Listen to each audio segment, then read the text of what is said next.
Bonjour à tous, avec l'aide de Dieu, nous allons étudier le Rambam, les lois relatives au premier-né, les lois de Bechorot, le troisième chapitre. Dans les chapitres précédents, on a appris que lorsque quelqu'un a un animal premier-né qui naît de son animal, il doit le donner au Kohen. Que ce soit un animal qui a un défaut, que ce soit un animal qui n'a pas de défaut. Si l'animal n'a pas de défaut, eh bien le Kohen prendra l'animal premier-né et l'amènera au temple, il égorgera là-bas et il mangera sa viande, le Kohen mangera la viande. Si c'est un animal qui a un défaut, dans ces cas-là, il est choulin, l'animal il est profane, le propriétaire doit quand même le donner au Kohen, mais le Kohen n'aura pas besoin de l'amener au temple pour le manger. Il peut faire la shrita dans n'importe quel endroit. C'est l'expression que nous avons vue plusieurs fois dans le chapitre précédent, que le Ram dit shochatinoto, on lui fait la shrita. Quand le Ram dit faire la shrita tout court, c'est-à-dire faire la shrita, l'égorger n'importe où, même si ce n'est pas dans le temple. Alors, la question qui se pose, c'est comment savoir si ça c'est un défaut, parce qu'il faut que ce soit un défaut physique qui soit permanent et qui soit considéré un défaut physique d'après la Torah. Et uniquement à ce moment-là, le Kohen peut faire la shrita de cet animal premier-né n'importe où et non pas dans le temple. Qui est-ce qui va décider ça? Justement, Halacha Aleph, le Ram nous dit En shochatin et abechor el alpi mumche. La possibilité d'égorger le premier-né qui a un défaut physique, c'est uniquement basé sur les paroles d'un sage qui est expert chez Natano Anassi chez Be'eret Israël, que le Nassi, donc le chef du Sanhedrin du grand tribunal, lui qui se trouve en Eretz Israël, lui a donné le reshoot, la permission, l'autorisation. Amarlo, il lui a dit Hater Bechorot Bemuman, permet les premiers-nés qui ont un défaut physique, donc tu as la possibilité de le faire. Même si c'était un grand défaut et qui est manifeste, qui est clair, que tout le monde peut le voir, par exemple que la main a été, une patte de l'animal a été sectionnée, quand même, qui est-ce qui peut autoriser cet animal premier-né qui peut être, on va l'égorger n'importe où et non pas dans le temple? Uniquement quelqu'un qui est expert, même cet expert doit être quelqu'un qui a reçu l'autorisation du Nasi, du chef du Sanhedrin. Quelqu'un qui est expert peut regarder, examiner tous les premiers-nés, donc les mâles premiers-nés animaux de tout le monde, à l'exception de son propre bechor, son propre premier-né. C'est-à-dire que si l'expert il a un premier-né, il ne peut pas le permettre, même si c'est un défaut, il doit le montrer à un autre expert, parce qu'on le soupçonne que peut-être il va autoriser cet animal premier-né de faire la shrita à l'extérieur du temple, alors qu'en vérité, c'est peut-être un défaut physique qui est passager, non pas un défaut physique qui est permanent. Alachabet, imen sham mumche, si il n'y a pas d'expert à qui montrer ce premier-né, et l'animal premier-né avait un défaut qui est manifeste, donc c'est clair que c'est un défaut. Par exemple, donc si l'œil de l'animal a été aveuglé, quand on dit qu'il est aveugle, ça veut dire qu'il ne peut pas voir. Ça ne veut pas dire que l'œil a été arraché, mais c'est clair en tout cas qu'il ne peut pas voir. Ou bien que sa patte a été sectionnée, sa patte avant, nishbera raglo, ou bien que l'os qui est dans son pied s'est cassé, on voit donc qu'il est boiteux. Et dans ces cas-là, vu qu'il n'y a pas d'expert, eh bien on pourra l'égorger, c'est-à-dire le manger n'importe où à l'extérieur du temple, basé sur 3 personnes qui vont à la synagogue. Donc ce pas des gens qui sont experts, mais c'est des gens donc, qui ont certaines connaissances. De même, un animal premier-né qui est sorti en dehors de la terre d'Israël, et il a présenté un défaut qui est clair que c'est un défaut, eh bien cet animal premier-né sera autorisé, basé sur les dires, sur les paroles de 3 personnes qui vont à la synagogue, en effet à l'extérieur d'Eretz Israël. En général, il n'y a pas de mumche, il n'y a pas d'expert compétent qui a reçu la permission du Nasi. C'est la raison pour laquelle ici, que même si l'animal lui-même, il est né en terre d'Israël, et quand il est sorti en dehors d'Eretz Israël, eh bien, on va l'autoriser comme on autorise un animal qui est à l'extérieur d'Eretz Israël, donc basé sur 3 personnes qui sont Bnei à Knesset, qui ont la synagogue tous les jours. Halacha Gimel, en roin tabechor le Yisrael, on ne montre pas le premier-né au Israël, Hachiye Kohen Nimo, uniquement si le Kohen est avec lui. Juste pour rappeler, cette mitzvah dont on donne l'animal premier-né, c'est que le propriétaire, donc qui est Israël, qui n'est pas Kohen, va prendre cet animal premier-né qui est né dans sa propriété et le donner au Kohen.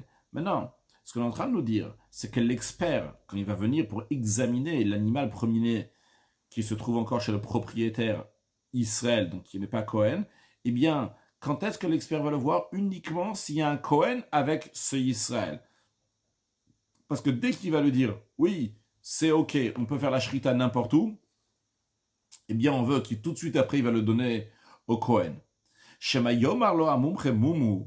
Parce qu'il est possible que lorsque l'expert va voir ce défaut physique, il va dire, c'est un défaut physique, ou mutar les shrita, on a le droit de faire la shrita n'importe où, pas spécialement dans le temple.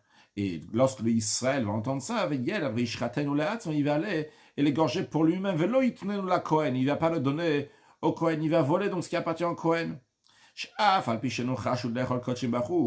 Bien que ne soupçonne pas un Israël de manger un animal consacré à l'extérieur du temple, c'est-à-dire, on ne soupçonne pas que le Israël va prendre un bechor, un premier-né, qui a la sainteté de premier-né, et qui va le manger à l'extérieur du temple. Parce que c'est une interdiction qui est très grave. Si quelqu'un prend un animal qui est consacré, donc en l'occurrence le premier-né, et il égorge à l'extérieur du temple, eh bien, il est coupable de karet, de retranchement, donc on ne soupçonne pas que Israël va le faire. Mais quand même, Chashoud ou l'Ixol Matot Kohen, on le soupçonne de voler des cadeaux qui sont destinés à être donnés au Kohen. Donc, on craint que peut-être quand il va entendre que c'est un défaut physique qu'il y a sur ce premier-né, il dit c'est bon, maintenant c'est pas un kochim, c'est pas un animal consacré, c'est un choulin, c'est un profane. Ok, c'est vrai, il faut le donner au Kohen, mais si je vais faire la shrita et moi le manger, donc j'aurais volé le Kohen, mais il n'y a pas la sanction de carré de retranchement. Les filles, c'est la raison pour laquelle, vu que toute la raison elle est qu'on craint que ce Yisraël va voler le premier-né donc destiné pour le Kohen. C'est la raison pour laquelle que Imaya Chacham, si c'est un érudit en Torah, Veyadou Hashomedak de Kalatzvo, et on sait qu'il est ce monde pointueux dans son comportement, faire attention à toutes les interdictions, Roin, dans un tel cas, l'expert peut regarder s'il y a un défaut physique sur son animal premier-né, même s'il n'y a pas de Kohen avec lui. Maintenant, dans un cas qu'il y a Mum Galou Ilakol, s'il y avait un défaut physique que tout le monde pouvait voir, qui était manifeste, qui est Gonchenikta, Yado, Raglo, par exemple, si sa patte avant a été sectionnée ou sa patte arrière a été sectionnée, et donc c'est sûr et certain que ce Israël-là, il sait très bien, donc c'est pas un animal consacré, il n'y a pas besoin d'un mumche, il n'y a pas besoin d'un expert pour ça. Bien qu'on a dit tout à l'heure qu'il y a toujours besoin que c'est un expert qui va dire c'est bon, tu peux faire la shrita, même si on n'est pas dans le temple, même si c'est une pâte qui a été sectionnée, mais le Israël, il peut déjà deviner, il le sait déjà, que c'est sûr et certain, c'est pas Kodesh, il n'est pas saint, c'est un défaut qui est trop gros. Et quand même, il est parti chez le mumche, chez l'expert, pour dire Monsieur l'expert, pouvez-vous regarder cet animal? Donc on voit ici que c'est quelqu'un de sincère et de sérieux. Donc, il vevio le chachama mumche, vu qu'il a amené à ce sage compétent, à Rezebeches, de Kalatzmo. Donc, il est présumé, ce Israël, d'être quelqu'un qui se montre méticuleux dans son comportement, qui ne transgresse pas des choses. Des filles, c'est la raison pour laquelle que Roino Afat Bishanimo Kohen, l'expert va regarder cet animal pour dire que cet animal donc a un défaut physique, même s'il n'y a pas de Kohen. Car en effet, tout le problème on craint que peut-être le Israël, il va voler le Kohen dès qu'il va entendre de l'expert que c'est un défaut physique. Mais lorsqu'il a une patte sectionnée, c'est évident qu'il n'est pas Kodesh, c'est évident que ce n'est pas un sacrifice à amener au temple, c'est évident que donc c'est choulin, c'est profane. Et quand même, cette personne-là, elle est méticuleuse, elle amène au mumche chez le compétent pour que le mumche, le compétent, va dire de sa propre bouche que c'est un animal qui a un défaut physique permanent. Donc on lui fait confiance et on lui regarde donc son animal, même s'il n'y a pas de Kohen avec lui. Halakha dalet, ashochet et abechor, celui qui a égorgé donc le premier-né sans demander la permission, sans l'autorisation de l'expert. Et après seulement, il a montré le défaut physique que cet animal avait pour que l'expert va dire c'est bon, la shrita que tu as fait, tu avais le droit de la faire à l'extérieur. Eh bien, bien que c'est un défaut donc qui est manifeste, et c'est quelque chose qui ne peut pas changer par la shrita en l'abattant. Par exemple, qu'il avait la patte avant, la patte arrière qui était sectionnée. Donc c'est sûr et certain qu'il avait un défaut physique, on avait le droit de faire la shrita à l'extérieur du temple, quand même. Oh, il veni shrat shelo al pi mumche. Vu qu'au moment qu'on l'a abattu, qu'on allait égorger, ce n'était pas fait basé sur les dires, sur l'ordre de quelqu'un qui est expert, à réser assaut, c'est interdit de manger, les sages interdisent, car on craint que si on va permettre de manger le bechor, le premier-né, après qu'on a fait la shrita, dans un défaut donc, qui est évident, eh bien, on va le permettre aussi de le manger, même quand il y a des défauts qui changent des fois après la shrita, après l'abattage. Donc, qu'est-ce qu'on va faire avec cet animal? On va l'enterrer comme la loi d'un premier-né qui n'a pas de défaut physique, qui est mort, qu'on doit l'enterrer, comme d'ailleurs donc des kotchim en général, des animaux consacrés donc qui sont morts, qu'on les enterre comme on l'avait appris dans les lois de Psula Mukdashim. Allachahe. Un premier-né qui avait un seul testicule et deux scrotums. Donc il a les deux poches, il a un seul testicule en général, donc il faut qu'il ait deux testicules. Donc, donc l'expert, il a examiné pour voir, peut-être il a un deuxième testicule. Va chez vous à la bouzo pour cela. Ce qu'il a fait, c'est qu'il a assis sur son derrière, donc sur le bout de la colonne vertébrale, du côté de la queue, ou miacho, il a écrasé, il a fait une grande pression pour essayer de faire sortir le deuxième testicule. Le deuxième testicule n'est pas sorti. Donc, qu'est-ce qu'il a fait? Le mumche, donc cet expert-là, il a dit, tu as le droit de le faire la shrita, même à l'extérieur du temple, vu qu'il a un défaut physique, il lui manque un testicule. Puis donc en effet, ce qui a été fait, on a fait la shrita donc à l'extérieur du temple.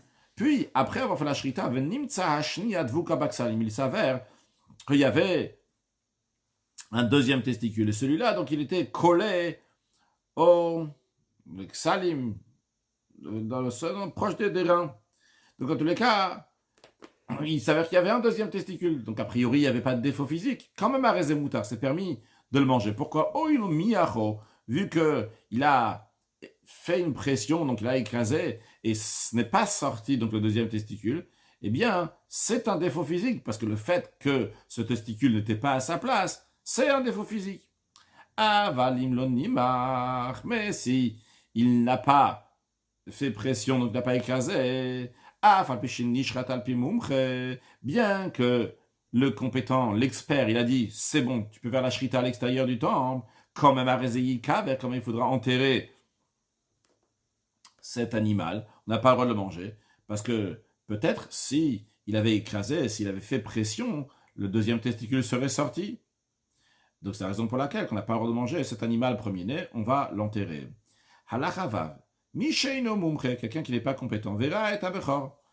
Et il a décidé de regarder donc le bechor, le premier-né. Donc ici, il s'agit d'un Kohen qui a eu un bechor. On a déjà appris que quand un Kohen, donc il a un animal qui est premier-né, donc il va le prélever et le prendre pour lui-même. Et donc, ce Kohen-là, donc il a eu un premier-né, il y a un défaut physique, il va le montrer à quelqu'un qui se présente comme un expert. Puis venish ratalpiv. Et cet expert-là, cette personne qui se dit expert, donc il a dit c'est bon, il a un défaut physique permanent, tu peux le faire la shrita à l'extérieur du temple. Est-ce que le Kohen il a fait? Après, il s'avère que cette personne-là n'était pas expert. Arezei kaver. Bien, ce premier-né-là va être enterré. Comme tous les animaux premiers-nés qui ont été examinés par quelqu'un qui n'est pas expert. Maintenant, cette personne-là qui s'est présentée comme un expert, Rishalami Beto va payer à ce Kohen-là de son argent personnel parce qu'il est endommagé et le Kohen aurait pu manger un animal à cause de lui, il ne peut pas le manger. Des Kamam Shalem, combien cette personne qui s'est présentée comme un expert doit payer au Kohen? Eh bien, il doit rembourser Revia Ledaka, le quart de la valeur de l'animal, si c'est un petit bétail, comme par exemple un agneau ou un chevreau, ou Mertza Legasa. Il doit payer donc la moitié du prix de l'animal si c'est un gros bétail, donc par exemple le veau qui vient d'une vache.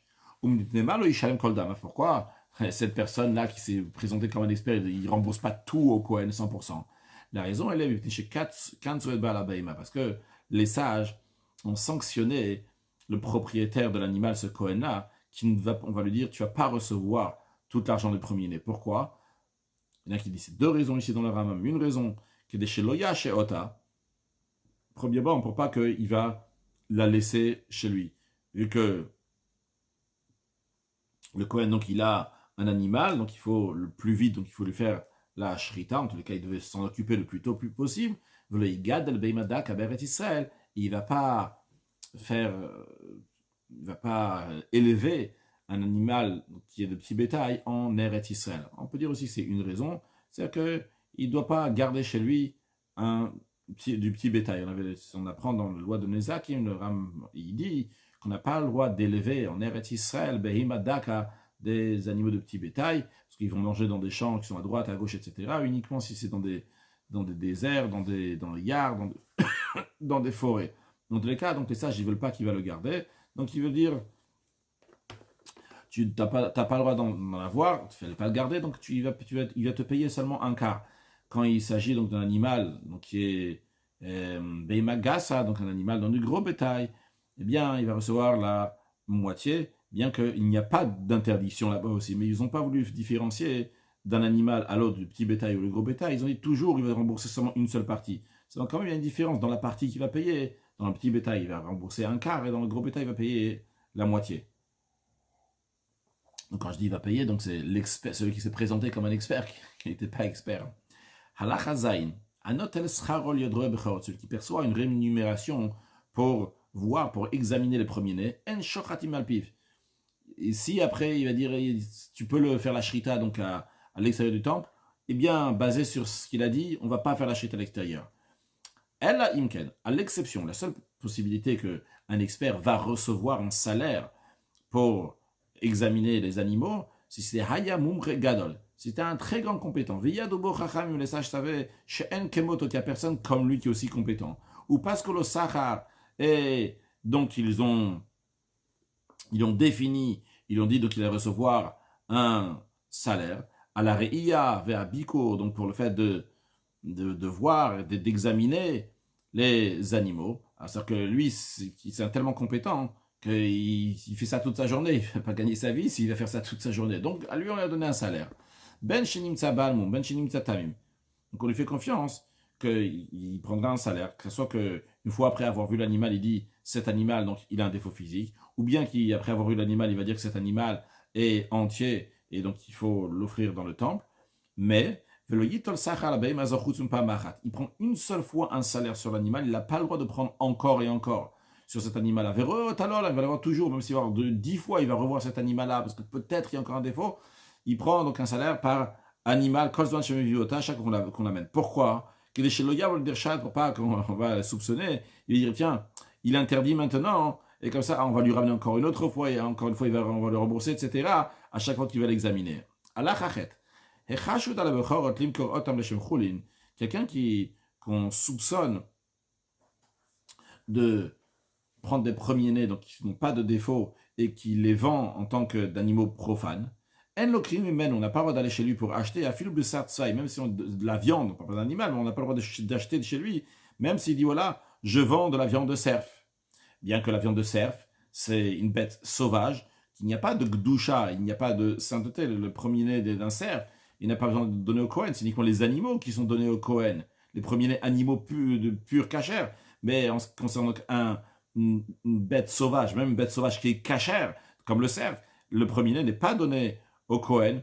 Et donc, chez cette personne-là, on soupçonne qu'il prend des bechors de premier-né et il les considère comme des choulim, comme du profane, on n'a pas le droit d'acheter chez lui, même de la viande de cerf.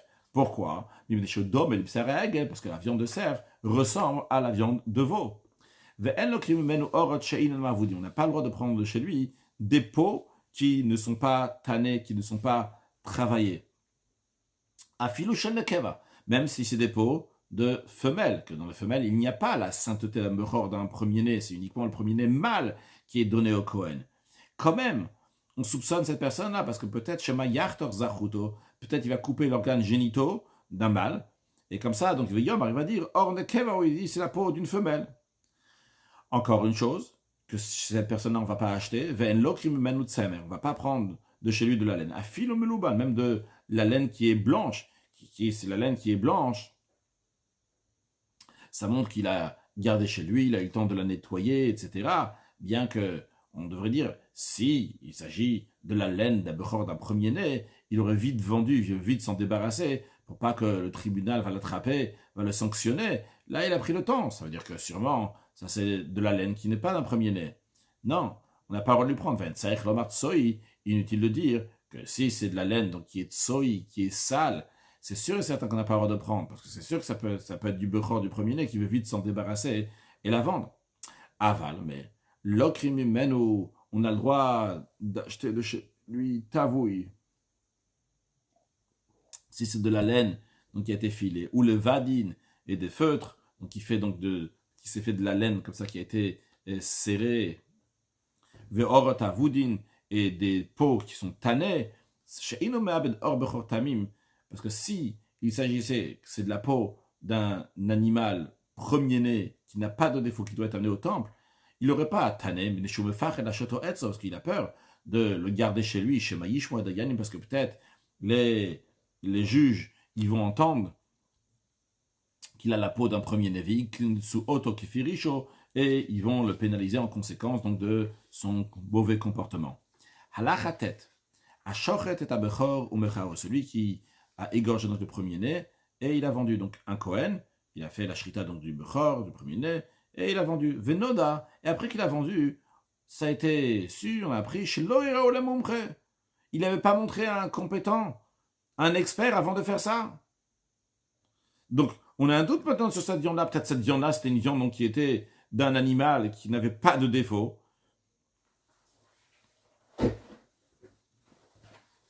Ou peut-être c'est un animal donc, qui a un défaut, mais en tous les cas, c'est peut-être dans le cas qu'il y a un animal qui n'avait pas de défaut. Arba chez Achlou. Ce qu'ils ont mangé, c'est les acheteurs, ils ont déjà mangé, ok, on ne va pas en discuter de ça. Mais en ce qui concerne le Kohen, il va devoir rendre l'argent. Ça, il devra rembourser l'argent. Ou macheloner, ce qui n'a pas encore été mangé. Ikaver va être enterré. C'est possible, donc c'était un animal donc, qui était sans défaut et qu'on a fait la shrita. Donc maintenant, il faut l'enterrer. Donc on va enterrer sa viande. Et il va rembourser aux acheteurs l'argent. C'est-à-dire, il y a deux situations. Il y a une situation dans laquelle ils ont déjà tout mangé. Ils ont déjà mangé, ils sont rassasiés, ils sont profités. Quand même, on punit, on dit, Monsieur Cohen, t'as vendu de la viande sans que ça ait été montré à un expert, tu dois rembourser aux acheteurs de cette viande. Il y a une deuxième situation dans laquelle ils n'ont pas mangé.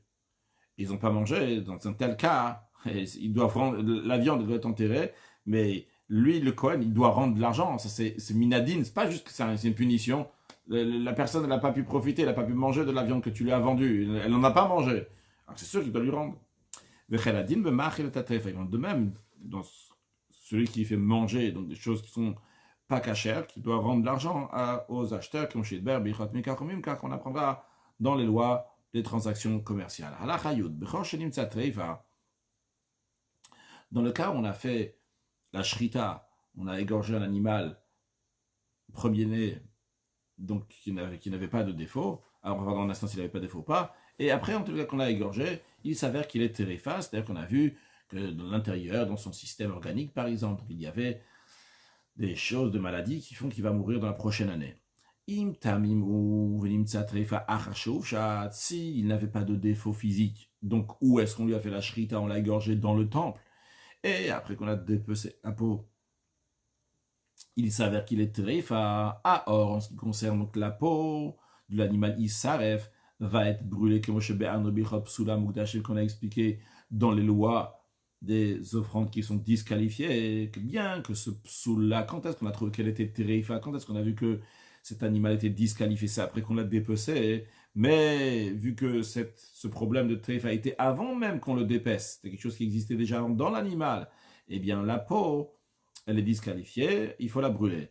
Donc de la même manière qu'on a pris ça pour les sacrifices, de la même manière aussi donc pour le premier-né, Ve'aba, ça concerne la viande, ce Bechori, Kaver va être enterré. Maintenant, Ve'im ben Mumon Nishrat. Si ce premier-né, donc c'était pas un premier-né qui n'avait pas de défaut, c'était un premier-né donc qui avait un défaut physique. Donc c'est la raison pour laquelle on lui a fait la shrita à l'extérieur du temple. Et on lui a fait la shrita et il s'avère qu'il était tréfa. À Basari Kaver, la viande va être enterrée. vu que on a même à Israël, donc personne n'a le droit de manger de la viande qui est treifa. Et le chidouche, il est ici que la viande que un Israël n'a pas le droit de manger, on n'a pas le droit de faire quelque chose d'autre aussi avec. C'est-à-dire, en général, quelqu'un, il prend un animal, il fait la shrita, il s'avère que l'animal est treifa, il peut le vendre à un goy, il peut en profiter. Ici, lorsqu'il s'agit du bechor, du premier-né, quand est-ce que Israël, si Israël peut en manger, eh bien à ce moment-là, tu peux faire ce que tu veux avec cette viande, tu as le droit d'en profiter comme tu veux. Mais si un Israël ne peut pas en manger parce qu'elle est treifa, eh bien, tu ne pourras pas non plus en profiter, donc il faut l'enterrer. En ce qui concerne la peau, veillot ou kohanim be'oro. En ce qui concerne la peau, par contre, les kohanim pourront utiliser la peau, parce que au moment où il s'avère qu'il était taref, qu'il était donc pas cachère, on avait déjà dépecé la peau. Bien sûr, la Rame nous souligne, ceci est à condition que, comment on a battu cet animal, donc il y avait un défaut physique, parce qu'il y avait un membre, il y avait un compétent qui a dit qu'on peut le faire, il y a un expert qui a dit qu'on peut le faire. Halacha Yudalef, Abechor Shenechal Besaro Ka'alacha. Un premier-né, donc l'animal premier-né, que sa chair, la viande a été mangée, et comme il se doit, ben tamim, ben balmoum, que ça soit dans un cas où l'animal donc était entier, il n'avait pas de défaut physique, donc on lui a fait la shrita dans la cour du temple, et il a été mangé par les Kohanim, ou bien qu'il avait un défaut physique, qu'on a fait la shrita n'importe où, et tout le monde peut le manger, et bien que Shem Shemuta Lehanot Be'oro, de la même manière qu'on a le droit de profiter de sa peau, Karnen Begizat, de la même manière aussi on a le droit de profiter de sa toison, donc des poils, donc de laine qu'il y a sur l'animal. Avant de continuer, juste rappeler ce qu'on a appris dans l'Ilchot Me'ila, on a appris qu'on n'a pas le droit de tondre des animaux, des sacrifices, lorsqu'ils sont vivants. On avait appris certains cas dans lesquels la laine est quand même permise. La laine donc, qui est sur l'animal est permise, même lorsque cette laine a été arrachée, lorsque l'animal était vivant. Comment est-ce possible?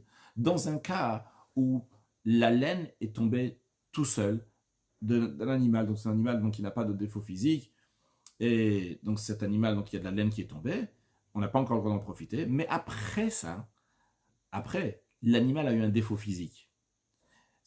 Donc cet animal a été racheté, par exemple cet animal valait 100 euros, on a donné 100 euros à la place de cet animal, les 100 euros sont devenus kadosh, ont pris la gdoucha, la sainteté, et l'animal est devenu profane. Eh bien, maintenant, une fois qu'on va faire la shrita, on va égorger donc cet animal qui a été racheté, bien de la même manière que le fait d'avoir fait la shrita, de l'avoir égorgé, on a le droit de profiter de la laine qu'il y a sur cet animal. De la même manière aussi, la laine qui était tombée avant, lorsque l'animal n'avait pas de défaut, on a le droit d'en profiter. Ça, c'est une option. Une deuxième option, c'est lorsque il y a de la laine qui est tombée seule, tout seul, sans pas avec un ustensile, pas qu'on l'a arrachée ou quoi que ce soit, donc elle est tombée naturellement d'un animal qui a un défaut physique, donc bien que c'est un korban qui a un défaut physique, eh bien on a tout de suite le droit d'en profiter. Maintenant, ce qu'on va apprendre dans la suite, c'est que ce que je viens de dire maintenant, qu'on a pris dans les lois de Meïla, c'est uniquement pour les autres sacrifices, mais non pas pour le Bechor, pour le premier-né. Ce que la Rame nous dit maintenant, toute laine qui a été tondue de cet animal premier-né, lorsque l'animal était vivant, afilou nasha, même s'il est tombé de lui-même, il n'a pas arraché avec ses mains, ou il n'a pas coupé avec ses mains. S'il avait coupé avec un ustensile avec ses mains, c'est sûr que ce serait interdit. Quand même, à Sobanaya, c'est interdit d'en profiter. Encore plus que ça. Même si cette laine, elle est tombée, elle est tombée de l'animal, après qu'il y a eu un défaut physique, d'après la Torah, on aurait le droit d'en profiter. Parce que maintenant, cette Bechor, ce premier-né, il est Baalmoum, il a un défaut physique. Mais quand même, c'est interdit. Et même après qu'on a battu cet animal, que d'après la Torah, c'est sûr que c'est permis, parce que la shrita, elle permet la laine qui est tombée donc du Bechor. Non, il était vivant, même s'il était entier, comme on vient de dire avant l'introduction. Inutile de dire que après sa mort, s'il est mort naturellement, il n'a pas fait la shrita, que c'est évident dans un tel cas, donc on n'aura pas le droit même de profiter de cette laine. Cette laine-là qui est tombée lorsque l'animal est encore vivant, elle reste interdite, les sages l'ont interdit. Et de même, en ce qui concerne la dîme des animaux, c'est la même loi aussi donc pour la laine. Quelle est la raison de cette différence-là entre tous les sacrifices? Pourquoi les sages ont décrété pour le Bechor et pour le Maaser, pour l'animal premier-né, pour la dîme de l'animal, qu'on ne pourra pas utiliser leur laine quoi qu'il arrive? Eh bien, le Rame nous dit, on a déjà expliqué dans le loi de Meïla, chez le gaz, le xerazo, Elle a la Bechor Maaser Bilvad, que ce décret a été fait uniquement par les sages pour l'animal premier-né et pour la dîme de l'animal. Pourquoi? Parce que ce ne sont pas des animaux qui viennent pour expier une faute. Donc on craint que chez Maya Sheoten Etzo, que peut-être la personne, elle va dire, c'est bon, on va laisser encore un peu le Bechor, le Maaser, il va rester encore ici. Pourquoi? Qu'est-ce qu'il va gagner? Que des likar même pour prendre toute la laine qui va tomber de ces animaux, il ne va pas s'empresser à faire la shrita. Donc les sages ont dit, ça ne sert à rien de garder chez toi, tu ne pourras pas profiter de la laine qui va tomber. On a déjà expliqué dans le premier chapitre de Ilchot Bechorot que le Bechor, le premier-né, il faut le manger dans sa première année, ben Tamim, ben Baalmoum, que ce soit donc qu'il n'a pas de défaut, que ce soit qu'il a un défaut, il faut le manger dans sa première année. S'il n'a pas de défaut, il faut le manger dans le temple, mais dans la première année de l'animal, du premier-né, ou bien s'il a un défaut physique aussi, dans la première année, bien que c'est à l'extérieur du temple. Halacha Yudbet, Bechor Shayabot Sema Meduvlal. C'est le premier-né, il avait de la laine qui était, on parle de la laine qui est détachée, mais qui est mélangée, entremêlée dans le reste de sa toison, dans le reste de sa laine. Ushrato, et il a fait la shrita, donc la shrita comme il se doit. Et sheunire imo minagiza. Alors, toute la laine, bien qu'elle est détachée, mais qu'elle a l'air, on a l'impression qu'elle fait partie de la laine, elle est encore restée sur la toison, s'entremêlée avec la toison de l'animal. Eh bien, tout ce qui a l'air qui fait partie de la laine qui est encore rattachée à l'animal, Moutar Banaï, on a le droit d'en profiter. Et ce qui n'a pas l'air, ce qu'on ne voit pas, qui va avec toute la laine. C'est quelle laine qui s'est détachée, qui ne va pas avec la laine, il s'agit de la laine dont la racine est recourbée vers le sommet, de sorte que les deux extrémités sont visibles d'en haut. Eh bien, Asso, c'est interdit. Chez Zek, parce que ça, c'est comme si il était tombé quand il était encore vivant. Halacha Yud Gimel, Gizat Bechor, donc la toison d'un premier-né. Afilu Bal Mum, même si un premier-né, donc il y a un défaut physique. Shenitav avec Gizechul, qui s'est mélangé avec des toisons qui sont profanes. Afilu Achad Bekamalafim, même si c'est une toison, donc d'un premier-né, qui s'est mélangé avec des milliers de toisons qui sont profanes, Hakolasurin, tous sont interdits d'en profiter. On est dans le doute. On ne dit pas que bon, ça va s'amenuer dans la majorité. Parce que parce que c'est quelque chose d'important. Cette toison-là, elle garde son importance. Elle interdit donc tout le reste, quelle que soit la quantité. À Oreg Melo Asit, dans l'arabe le dit, si on a tissé dans un habit, la longueur d'un site. La longueur d'un site, c'est la taille qu'il y a entre le pouce et le doigt suivant. J'oublie comment on dit ce doigt. Donc de là à là, d'ailleurs le Ram il dit donc c'est le 2 shlish d'un zeret. Donc un zeret c'est la moitié d'une ama, une ama dans laquelle il y a 6 tfachim. Il y a 6 tfachim ici, on parle dans la Torah. Donc une demi-ama, donc c'est 3 tfachim. Et donc, si le Ram dit c'est 2 shlish, on avait appris comme ça dans Shabbat, donc ça veut dire que ça correspond à 2 tfachim. Donc ils sont 16, ça correspond à 16 cm. Eh bien, s'il a tissé donc de cette quantité-là dans un vêtement, mitzamer abechor, donc c'était donc de la laine du premier-né qu'il a mis de beg dans le vêtement, il qu'il faut brûler ce vêtement, parce que c'est une laine donc, qui est assez importante, donc ça va rendre interdit donc cette laine. Maintenant, si mitzamer amugdash, s'il a pris de la laine donc des animaux qui sont simples, non pas donc, du Bechor, mais d'autres animaux consacrés, mais Kadesh Bechor, où c'est interdit, même quelle que soit la quantité. Quelle est la différence? Parce qu'ici, dans celui-là, on peut le racheter et le permettre. La règle est que toute chose qui a un matière, toute chose qu'on peut permettre, ça ne va jamais s'annuler. Donc le Bechor, le premier-né, sa laine, on ne peut jamais la racheter. Donc on dit que quand c'est Bechor, quand il y a une petite quantité de laine, tant que ce n'est pas melo acide, donc ce n'est pas donc, la quantité, donc on a dit de la taille de 16 cm, eh bien, à ce moment-là, c'est battel, ça va être annulé. Si, à 16 cm, ça ne s'annule pas. Mais dans les autres, autres animaux consacrés, il y a de la laine qui s'est mélangée dans un vêtement, eh bien, rachète-la. Et comme ça, tu vas le racheter, comme ça sera permis. Conclure avec un mot de Chassidout qui est général en ce qui concerne le Bechor. Le Bechor, c'est le premier-né, donc c'est la première des choses que la personne, elle reçoit de cet animal, donc le premier produit. Et l'idée, comme le Rabbi souligne souvent, que le premier, le meilleur, doit être donné à Kadosh Baruch Hu. Quand on dit le premier, c'est pas juste le premier donc en temps, mais c'est aussi donc le meilleur. Et Quand on dit dans la journée, pour traduire ça dans des mots simples, quand quelqu'un il se lève le matin, il a les idées qui sont fraîches, eh bien ça, à ce moment-là, donc il faut se rattacher à Kadosh Baruch Hu, prendre du meilleur de sa journée et le donner à Hachem. Ah, et quelqu'un va dire, ah, ça c'est mon meilleur, comment je vais donner à Kadosh Baruch Hu? Justement, quand tu te lèves le matin, tu dis, Modian Lefanecha, tu te rappelles que tout appartient à Kadosh Baruch Hu, et comme ça, après toute ta journée, même tu veux faire d'autres choses, mais ils vont être influencés par ce bechor, par le début de cette journée-là qui a été donné à Kadosh Baruch Hu, que Dieu fasse que très prochainement puisse avoir la Geoula, Mitit Vashlema, que Kadosh Baruch Hu va faire le Pidyon Aben, le rachat du premier-né, le rachat de Bni Bechor Israël, le peuple juif, avec la venue de Mashiach Now. Excellente journée.